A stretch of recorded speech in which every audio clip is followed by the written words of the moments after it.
Whoa, well done. 12-year-old Tammy Harrison wants to be a Paralympian. She has cerebral palsy and pain is common. So in 2021, she and her mum Lynn sought help, like so many of us do, from the NHS. It was awful for her to go through.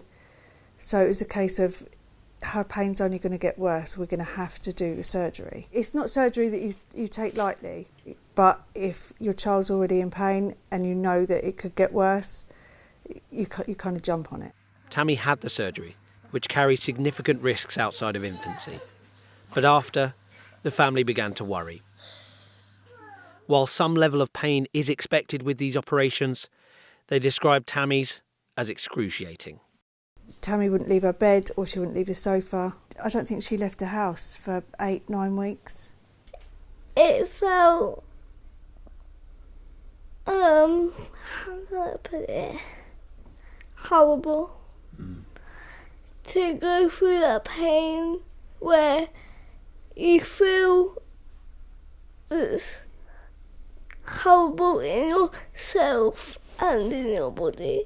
Lynn expressed her concerns to both the surgeon and a doctor in a meeting, but didn't make a formal complaint.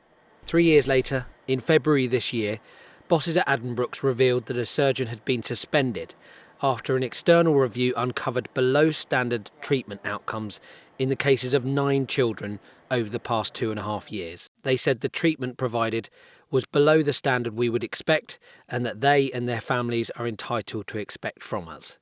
While not life-threatening, they said it had impacted on their quality of life and that the Trust would now contact patients and their families. When you saw the Chief Exec of Addenbrookes on the telly, Yeah. what was your first thought? I couldn't believe it. They said surgeon from Addenbrookes. I was like, no, really?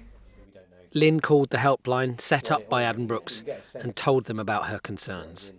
The name of the surgeon wasn't confirmed to her and she was offered a follow-up appointment. She didn't hear anything from the hospital for nearly 5 weeks, at which point they called to apologise for the delay and said that Tammy's case was subject to a rapid review. There is currently no evidence that anything went wrong in Tammy's case, but further surgery last year at Stanmore Hospital eased her pain. And since news of the surgeon's suspension emerged, they want her case reviewed.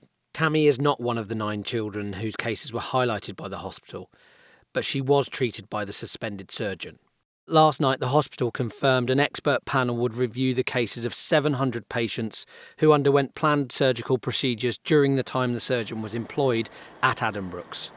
The panel will also review an initial 100 adults and paediatric orthopaedic trauma cases to determine whether there are any concerns about the emergency treatment provided by this surgeon. And multiple families who we've spoken to, who were also treated by the surgeon, say they've been kept waiting for answers. They describe worry and fear over what may or may not have happened with their treatment. That care under the microscope now, as questions are raised about confidence in the NHS Trust, which is a centre of excellence for the East. I don't think there's enough information out there, even for the families impacted so far. There needs to be further transparency. As you can imagine, this is hugely worrying. This has got to go much deeper and really bring back that reassurance about the quality of care that people can receive, children can receive at Addenbrookes. The man who delivered the news of the surgeon's suspension, Chief Executive Roland Sinker. So I've spoken to 5 families who've been involved with this surgeon. Obviously they don't know if anything has or hasn't gone wrong, but the experience they talked to me about of ringing the helpline and trying to find out what happens next is not a good one. We're not doing well enough on this, and I'm very sorry, and it's very upsetting to hear that not only have we let people down in terms of the care that we've provided, but that we're not doing a good enough job in terms of listening to children and their families, and we're not responding quickly enough. We're balancing speed and rigour here, but we're going to have to get better at this if we're going to be able to give people the assurance that they deserve that we're doing the right thing. Are you proud of Addenbrookes at the moment? So I just walked here today from our paediatric intensive care unit, and I saw a small boy who went to theatre at 3 o'clock this morning who would have died if he hadn't gone to theatre.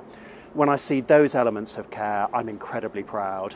When we drop the ball, let people down, as we have done in this case, I find that very upsetting, and I'm not proud of where we are. Since our interview, Addenbrookes has been in touch with some of the families, apologising for the delay in communicating with them. I'm done. Oh, ready? Tammy's almost free of physical pain now, and her eyes are firmly set on the future. I hope to be a Paralympian doing wheelchair racing or wheelchair tennis. I hope to win that gold. That determination, masking a concern that this family can't yet pacify with facts, because while they once looked to the NHS for help, they now look for answers. Neil Barber, ITV News.